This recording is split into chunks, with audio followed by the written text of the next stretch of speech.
This episode of Kind of Funny Gamescast is brought to you by Movement Watches. Movement Watches was founded on the belief that style shouldn't break the bank. The watchmaker's goal is to change the way consumers think about fashion by offering high-quality, minimalist products at revolutionary prices. With over 500,000 watches sold to customers in over 160 countries around the world, MVMT Watches has solidified itself as the world's fastest-growing watch company. That's right, Movement Watches, MVMT. Greg Miller has had his sexy, the sexy one with the red hands, the black face, and ooh, it's looking good. Movement Watches start at just $95. At a department store, you're looking at $400 to $500. They're expensive. Movement figured out that by selling online, they were able to cut out the middleman, retail markup, all that stuff, providing the best possible price. We're talking classic design, quality construction, styled minimalism. It's everything you can want. You can get yours with 15% off today with free shipping and free returns by going to mvmtwatches.com/kinda.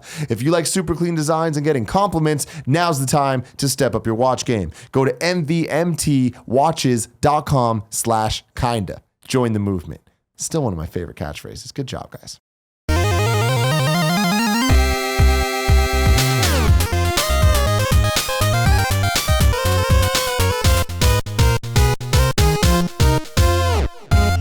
Sight!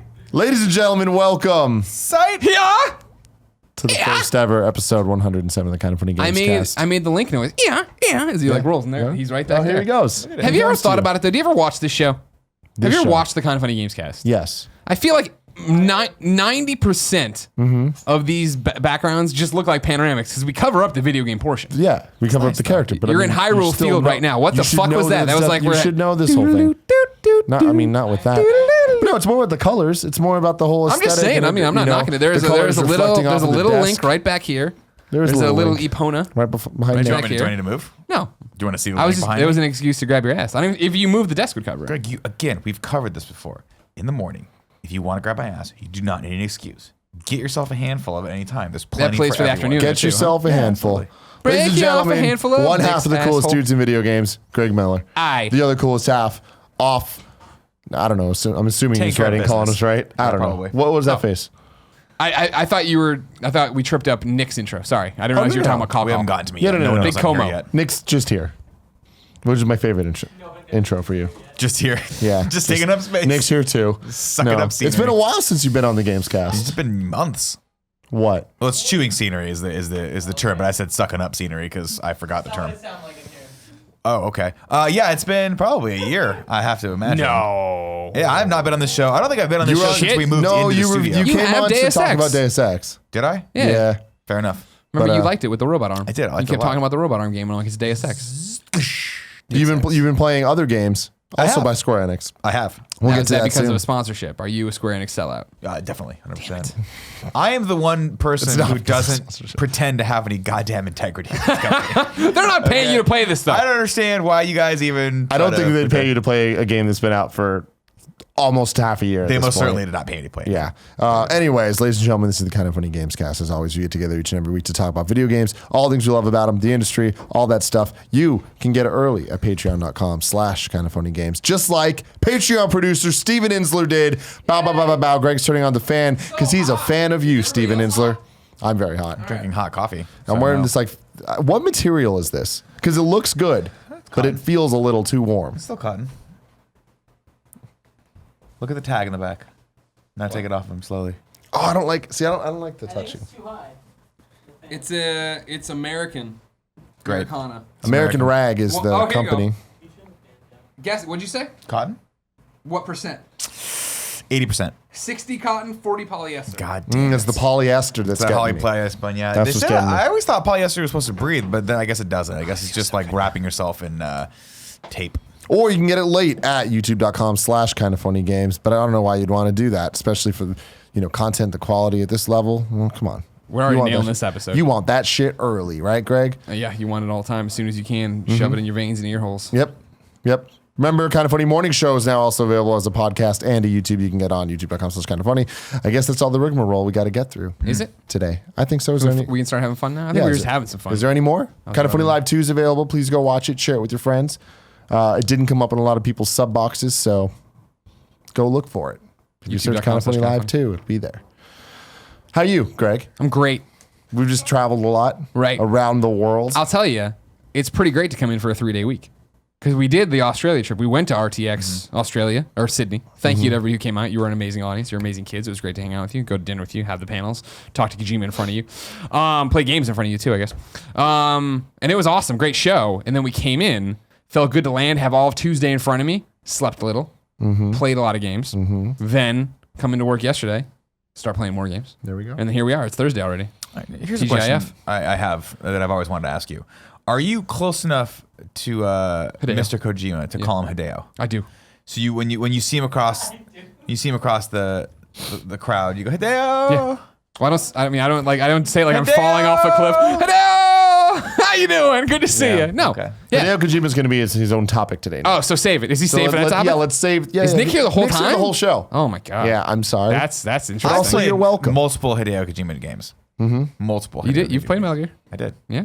That counts as 4 games. It was real long.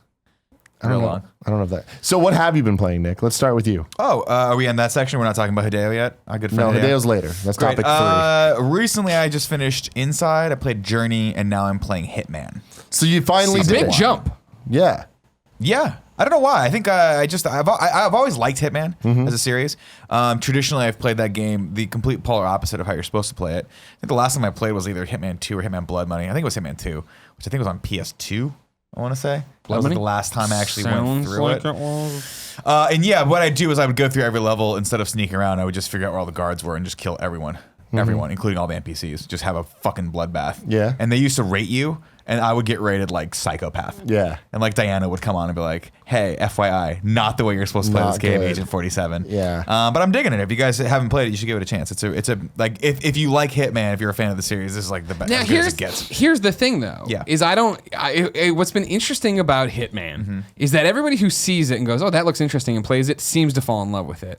And there's you, of course, but you said if you're a fan of the series, I'm thinking Steve Gaynor, who played it, loved it, talks about it all the time. But then Colin's girlfriend, Erin, he started playing it, and then she took the controller, and she's played hours upon hours upon hours, way more than Colin has. Like, she's super in love with it. What about it speaks to you that grabs you like that? Because you're not, we're joking around, but you're not the video game guy that we are that wants to go home and plays all these different things. Yeah, I really like the style of it, honestly. Yeah. I like the music in it is fantastic. It really pulls you into the environment. The sheer volume of NPCs they have is really, really cool. So you actually feel like these areas are really populated.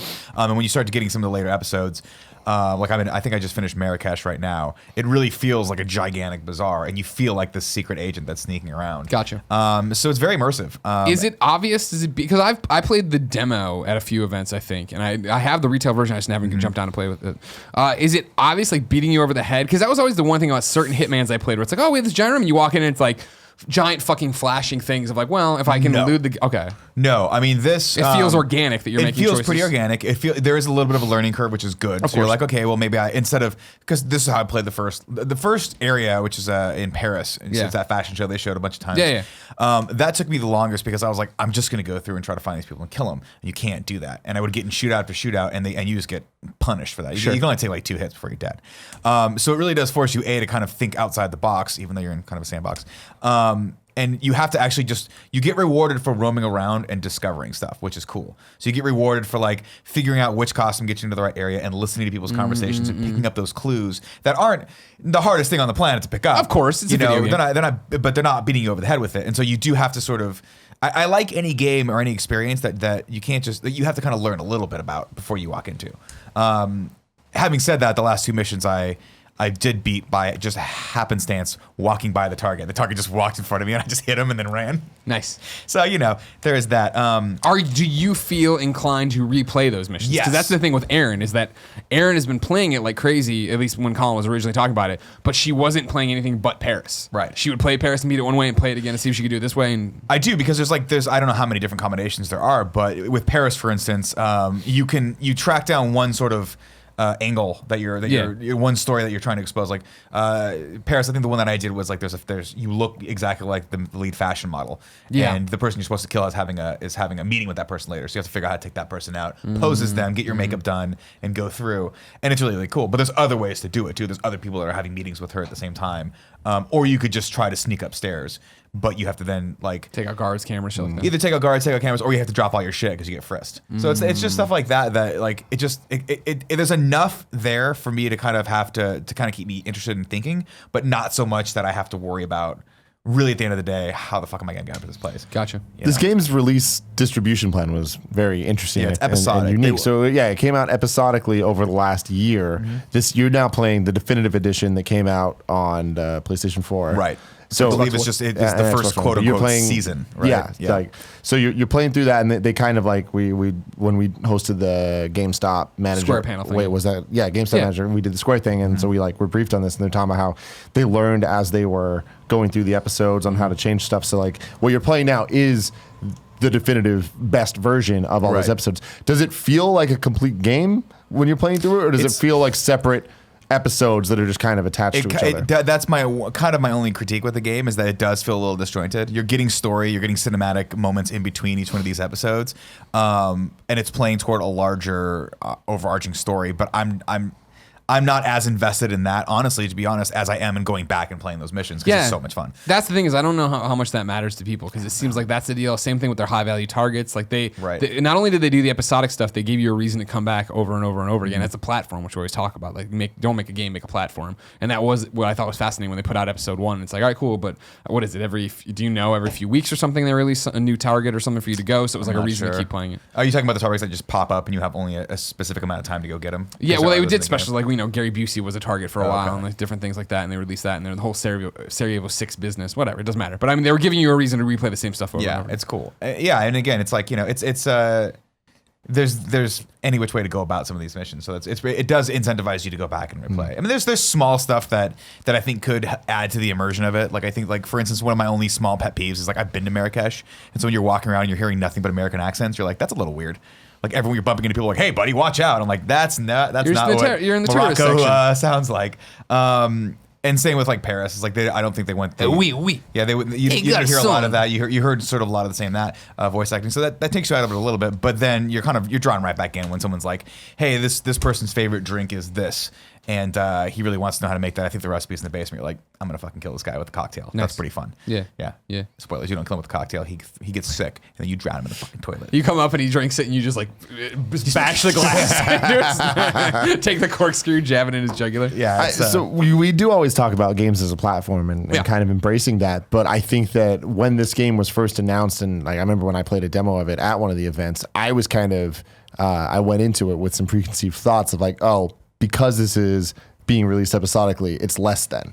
Like I kind of went into it imagining that it wasn't as important as a true Hitman game would be. Right. But like I as you said earlier, I feel like everyone that has played it loves it and like treats it as if it was I think Jeff Gerstmann's game of the year last year. Well, that was the thing with Giant Bomb, and I'm pretty sure I'm right on this because the Hitman keeps coming up because this is the thing where episodic is so fascinating in the way that when we talk about video games, right, and we're talking about AAA games, whatever, we're talking about how Watch Dogs is this outlier right now that it's charting even though it's been out months. That's bizarre. You know what I mean? Episodic is such a great idea in the way that you are constantly part of the conversation. Walking Dead season 3, we were just talking about today on the morning show. I can't wait for episode 3. And so it goes from being this thing drops and there's a week before and a week after that we care about it, and then you never talk about it again until game of the year or something like that, to every other month we talk about it. And Hitman's been such a brilliant burn on it, where the way it was explained to me by, I think, either Dan Reichert or some of our best friends who are also Giant Bomb fans, is the fact that one of them loved it. It might have been Dan, or I can't remember, maybe Vinny, loved it, and then one by one won everybody over until everybody was in on it by the end of the year. Yeah, I mean, it's super fun. My take on it though is I saw it. Obviously, we went to the panels. We met those guys, the developers, and all that stuff. And it's been in my consciousness for a while. But it didn't occur to me as something I really wanted to pick up until I had the full experience there. Yeah. And that just speaks to how I like to consume things. Right? It's the Netflix strategy of like, it's an episodic show that's rolling out like TV, and I of course waited until all of them are ready and I can binge it. Well, what's interesting about it for me is when we went to the event where we first got to play it downtown. And this is like right after we became kind of funny. Remember that we went out drinking with the Life is Strange folks afterwards. I remember playing it, and for me, feeling me butting up against the rules of the game and getting frustrated. Interesting. Because it's a demo, I'm there, I have 30, there's somebody behind me lined up. I think my build might have crashed a couple times. And so to go in and get to the for security, I'm like, oh, fucking Jesus. All right. But like, that still strikes me as, and when I talk about like how Song of the Deep got me, and I was in the mood for Song of the Deep, and then I did it on 2 separate Saturdays. The way Ratchet and Clank, I was in the mood and loved it for that day, and it's on my shelf, not in a I got to do this like gotta wait till you get a Albatross. PS4 Pro and then you'll play because it's fucking gorgeous. It's over there because I want to be in the great mood. No, I didn't. No, did I? wait. No. Kevin saw it. When you came over for Royal Rumble, I booted it up and I was Well, showing you Kevin. didn't invite me over early enough, and you don't ever invite me back, even though not you're true. watching The You Bachelor. went The Bachelor somewhere. sounds I really don't remember interesting. what it The was. Bachelor sounds really interesting. Don't do that to That yourself. was fantastic. I'm gonna be Hitman is a game I will play. It's on my shelf in the same way of like I'm gonna be in the mood for that one day where I want the tactical. Let's go in there and let's chill out in the environment and let's not rush and let's not have to worry about hack and slash and doing all these different things. Yeah. I mean, you definitely have to be in the mood for it. You have to be. You have to be in the mood for wanting to sink at least 30 minutes into just exploring the environment before you pick which way you're going to go about doing your stuff too. But honestly, like once you kind of figure out the flow of it, it then becomes fun to figure out where those different paths lie. And there's a quirkiness to this game. There's always been kind of a quirkiness to the Hitman game. Sure. I think that is just endearing and charming and fun and like the episode 2 I think was in Sepizza. It was in Italy. Spetsnaz. No, I don't think that was. I mean, that might. That's be not in one of them, Italy for sure. Yeah.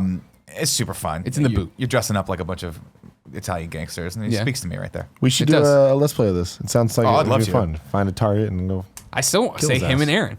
There we Him go. and Aaron on camera alone playing it, sharing strategies. It sounds a little. That sounds like a train wreck waiting to happen. I wonder who would be the best. Who would be better? I don't know. It's a good question because, like I said before, Because I still hear you were like blackjacking people and running out of the room. But I mean that's the thing when you don't have to do any of this stuff. Sure. If you can figure out an alternate route, right? You don't have to get the right disguise to get you through. You can find an alternate route that'll get you into the building. Sure. Just like it's similar like Deus Ex, where you're like there's multiple ways of going about achieving the objective. But yeah, I mean, like honestly, that just happens sometimes. That's the fun of the game, right? Where you're like, okay, I know that I'm going to sneak into this guy and like pose as this prisoner, and then when the guy walks into the room to interrogate me, I'm going to kill. Oh, there he is. You're like drawing on a whiteboard this like complicated plan. The dude comes, he's like, "What are you writing on that whiteboard?" You're like, "Oh." And like literally, there was the Mission in Marrakesh. The guy just literally walked up the stairs right in front of me, and he had a bodyguard in front of him. And as the bodyguard turned, I just rear naked choked him out, and then snapped his neck, and just walked out. And they awesome. they barely noticed They noticed me as I was turning the corner, and then I just walked out a window and like left. And they were like, "Someone was 3 here." stories down. Oh yeah, it was brutal. But that's part of the excitement of the game, right? Is Yeah. that sometimes you're kind of sneaking around, and sometimes just that opportunity pops up. And Yeah. I killed a guy with a moose too. That was fun. With a You killed moose? him. Well, tell me how you did that. There's things Through the hanging female. above, there's things hanging above people sometimes, like heavy objects, and if you shoot them, they'll Nice, fall. And nice, there was this nice. gigantic moose statue that was. You hanging must have above felt someone. real good about that. I did. It took me. I did it. I fucked it up, and the guy because there is an interesting sense of urgency to this, right? Where you do go in, but the targets move. Yeah, of course, And the of course. opportunity is there for a second, and then they move to the next opportunity. So if you don't pick the right one, like sometimes you're just waiting for them to come to you because you've picked the opportunity that's like the third on their path. Right. But if you pick the first one and you take too fucking long, you shoot the moose, it falls. The guy's like, "What? A moose just fell!" And then he starts running. You're like, "God damn it!" You gotta hop. He over knew that him. moose was more for Just him. start shooting at him with your little with your gun. Silence PP. Yeah. PPK. But it's pretty brutal when you get caught. So it's fun. It's very rewarding. I'll get to it one day, hopefully. It's fun. Yeah. Do you think you're gonna beat it? Yeah, definitely. There you go. Yeah, I mean, I'll slow play it. I'll do the thing I normally do. Where I play it over the next like 2-3 months. Yeah. I was gonna say if it took you like a month to go through Inside, right? Yeah. Inside. well, Every time I signed onto my PS4, you were playing Inside. Inside didn't grab me like Limbo did. I don't know why. There was just something that I really enjoyed the gameplay, and then I got to that section with the weird troll doll that tries to drag you into the water, yeah. and I was like, oh man, this is too long. This is too long of a section. And then shit got super weird, and then I'm like, I'm gonna back off this for a little bit. But I finished it. Unlike Journey, course you which did. I just sat down and played, and then I was like, well, I'm gonna beat this in one sitting because you have to. Good job. And, Yeah. and what was your takeaway from Journey? Oh, that was beautiful. Yeah. Yeah. There you I go. mean, it was just one of those.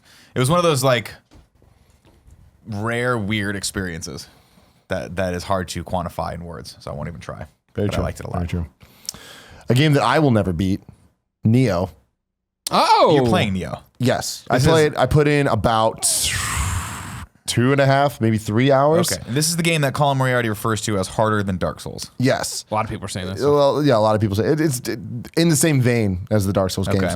Never played a Dark Souls game, never played Bloodborne. I don't know how to compare it to any of that stuff. I have played Ninja Gaiden on the Xbox, and I feel like this is fairly similar. This is it's from what Colin's been talking to me about and tweeting about. Right, it's a thinking man's game. You can't act. You can't be impulsive. You have to actually similar to Bloodborne, analyze the enemy and strike when the time's right. Yeah, it is very high speed though, and arcadey. Okay. More similar to, from what I understand, without playing those games, more similar to Ninja Gaiden than to Dark Souls. Dark Souls is way slow and Heavier. prodding and heavy, and you're kind of just like, it's really more about positioning and where you're at, seemingly, from what I know. Whereas Ninja Gaiden is a bit more about, you still need to do everything correctly, and you get your ass kicked if you get hidden combos, but it feels a bit more like a fighting game than anything else.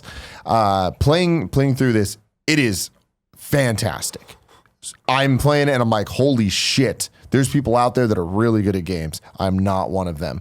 Doing this, anytime I died, I knew exactly why I was dying, which is good. Still infuriating, but good. Yeah. But I just kept coming back, kept trying. The way the systems of the game, and where when you respawn after you die and like how that all works, I'm like, it really is designed based around this trial and error gameplay about figuring out how to best go about attacking these people, and even just random ass grunts feel like a real threat.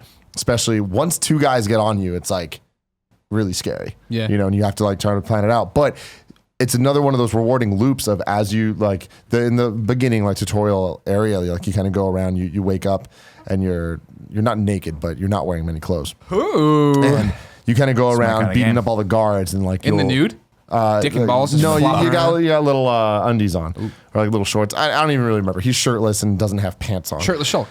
Shirtless Shulk, yeah, a little beefier. He looks really like the Witcher guy. Yeah. Immediately The Rock. popping in this game, like everything I knew about it was it's like Dark Souls, but Onimusha mixed in and whatever. And I love fucking Onimusha.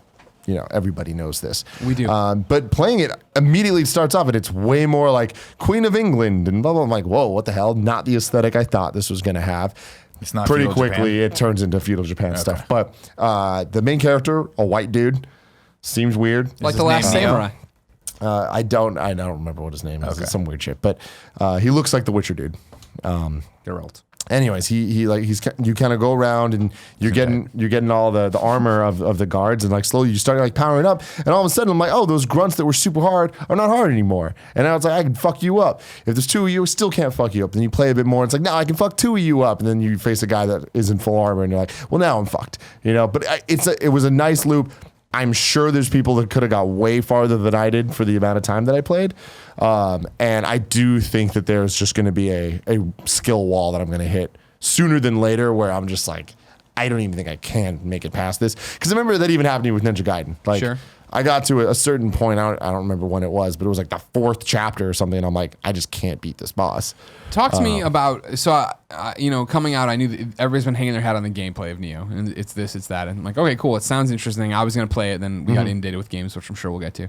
And what I don't understand at a glance is this, and at a glance meaning screenshots, a little bit trailer here and there.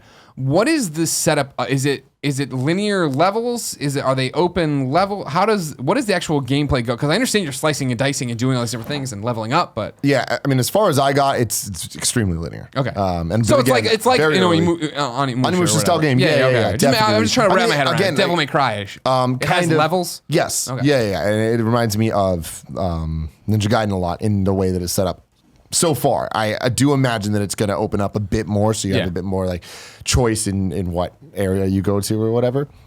But it's not Onimusha. It's not Devil May Cry. Those are the type of games I prefer because they are a bit more on the easy side and the more stylish side. Hack and slash 30 Yeah, exactly. You can just kind of like go crazy and whatever, and like that's a simpletons type of game. Sure. And I'm down for that you're a shit. simpleton? Yeah, definitely. But anyways, it's a lot of fun, and I can really see why people are gonna love this game, and it makes me want to try Dark Souls and Bloodborne and those type of games just to kind of see if maybe slowing it down is for me. And I know that Bloodborne's a little faster than Dark Souls and whatever, like kind of the middle ground. But I'm shocked that this game's getting as good reviews as it is. I think that it's a huge win for Sony. Oh, yeah, Like, sure. Sony's first party and like just exclusives Exclusives, yeah. in general is like, man, they're really just coming out. And the fact that we're only in February and we're still just, have Patapon to come. we have Patapon, there's still Horizon, there's still like all these heard things like so early, and then obviously all the games that are coming later, but Yeah. they're in a great Persona and all that stuff. Yeah, So yeah. they're in a really good spot, and I want to keep playing Nioh, but I do see the end of that coming soon for me. Interesting. But yeah, I think that's the major game that I'm playing right now. The rest of them are kind of more smaller titles. When we did our flight to Australia, I beat Yoshi's Woolly World. Poochie and Yoshi's Woolly World, which is a port of Yoshi's Woolly World on Wii U. Well, I beat it on that. They added Poochie and a bunch of little kid Poochie? stuff. Who's this character on The Simpsons? Poochie is a dog. He's Yoshi's, character from Yoshi's The dog. Does Yoshi ride him or does he ride Yoshi? They ride each other. He rides Depends Yoshi. on the night. He rides flip a Yoshi. coin. He rides Yoshi. Great. No, that's not true. Yoshi rides him. Damn. Yeah. Madam? Yoshi kind of like jumps on him and goes. Poochie? P-U-S-S. Oh. Poochy. Anyway, great game. It's not Yoshi's Island, but it's way better than Yoshi's New Island and Yoshi's Story and shit. The 3DS version kind of lacks the charm that the Wii U one had because a big part of what made the Wii U one so special was the aesthetics and the like yarn art style. Yeah. And that really popped on the Wii U, and it was a perfect example of like the Wii U using its art style over graphic fidelity to its advantage. The 3DS takes all that away, and it looks really smudgy and kind of like, that's not Poochie. Can we call Throw Poochie up on the wall we here. call Throw up Kevin this Poochie image. from now on? Throw up this image of Poochie. There's Poochie right there. That He is guy- a very that guy strong man. is a different Poochie. Lots of abs. he's Very got an different, 8-pack. different Poochie. His hand way bigger than his head. I mean, yeah, it's a glove over his hand. Paw. That's Poochie. Oh, he's so cute. Oh, cute That's Poochie. the Yoshi's World Poochie. OMG. What? Remind me after this to talk to you about something someone sent us. I know that's loaded. I've been going back and forth with the company, and I meant to show it to you as soon as you got it this morning. You'll know one day, everyone. Good Lord. This sounds very, very scary. Scary. Okay. What else I got? Oh, so I kept playing a lot of Mario Maker Mario on Maker. 3DS. Yeah. That game, I mean, the fact that it's just portable Mario and it's just unlimited, great. Fuck the upload features. Fuck the fact that you can't download things correctly. Like the 3DS is a gimped version. I can't wait for the Switch version to hopefully come and save I was going to say, everything. this has got to be one of the Switch ports they were teasing, right? Where they're like, there's more ports. coming. But man, it's such a fantastic game. I just love just unlimited Mario. It's great. Especially Mario World. Mario World's just the damn best. The best. On the portable side, Yu-Gi-Oh! Duel Links is the damn... That's crack in mobile form. You get to play Yu-Gi-Oh! Proper. If you haven't known about this, Yu-Gi-Oh! Duel Links. Download that shit now. You're about to lose the next 10 hours of your life. It's fantastic. Lose it. Nick knows all about Yu-Gi-Oh! I know about Yu-Gi-Oh! And Poochie, and I know about their hidden relationship that none of you guys know about. The Illuminati. Illuminati, that is Poochie. Fire Emblem Heroes, a lot of people have been running asking me. I haven't been able to put enough time into it to like really have my like fully fleshed out opinions on it because it's online only. We couldn't play on the plane. Lame. That kind of sucked. But it's Fire Emblem in a more limited form. It works really well on in its mobile form. I think it's going to get a lot of people interested in Fire Emblem, and that's very important because that franchise is fantastic. Hope to have more in-depth thoughts on that at some later point. Played Mighty Morphin Power Rangers Mega Battle Yeah, you did. on the PlayStation 4. Yeah, you did. It's a good primer for the movie coming up. Is it great? Fucking A. That Is it game great? sucks. Oh, no. I thought we were going It the other way. sucked. thought I it mean, was great. the like, they nailed a lot of, I think it's Mighty Morphin Power Rangers. Right. There's DLC packs so you can play as like the season 2 Mighty Morphin Power Rangers like looks and all that stuff. I'm like, all right, cool. There was a lot of care put into it from certain perspectives. Then they just skipped the making the game part. It reminds me of a Flash game, like when you play on your browsers and shit. Yeah. It reminds me of like the Simpsons arcade game and X-Men arcade and Ninja Turtles and all that if it was made for a web browser and had Power Rangers. And like, Yeah, man, first that sounds the sound good. effects are all right. The music's all right. Everything about it's right. Like, even it looks kind of cool. 4-player though, that could be fun. Gotcha. Maybe even 5. I don't know. I imagine Nobody's got 5 controllers anymore. nobody has 5 friends. It's true. So, or 4 friends. I don't know. Whatever. Anyway, Power Ranger Mega Battle, not the business.